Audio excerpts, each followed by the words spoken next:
yang terkonfirmasi positif PCR-nya.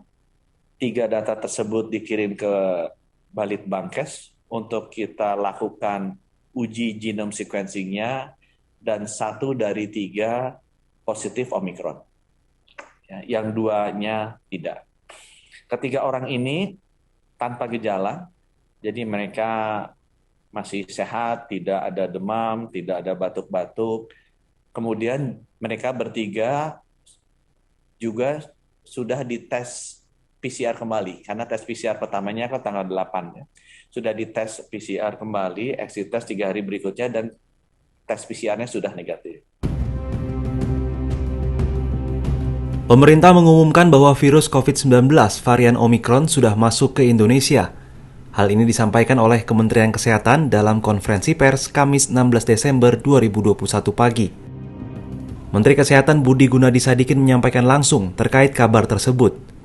Kasus ini ditemukan pada Rabu 15 Desember 2021 malam, setelah hasil tes PCR pada Rabu 8 Desember 2021 terhadap seorang pasien di Wisma Atlet Jakarta menunjukkan hasil positif dan masuk varian Omicron.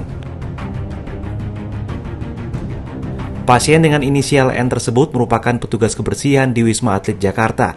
Kementerian Kesehatan memastikan meski terkonfirmasi positif Omicron, kondisi pasien dalam keadaan baik-baik saja dan tanpa gejala. Saat ini pasien tengah menjalani karantina di Wisma Atlet dan akan menjalani pemeriksaan secara intensif dan berkala.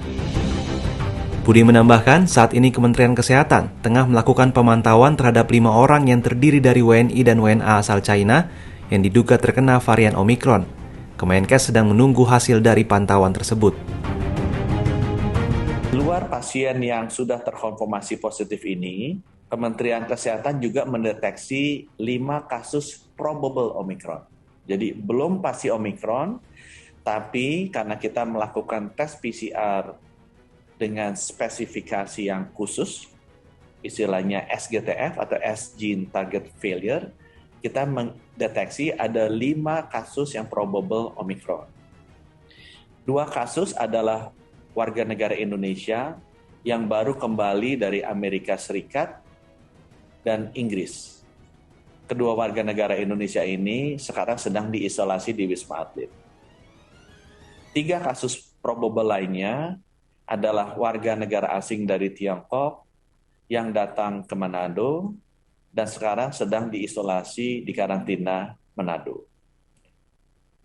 Sekali lagi, 5 orang ini masih sifatnya probable karena baru dites PCR dengan marker khusus, dan sampel PCR-nya yang positif dari 5 kasus probable ini sudah dikirimkan ke Badan Litbang Kesehatan dan sedang kita run tes genome sequencing-nya.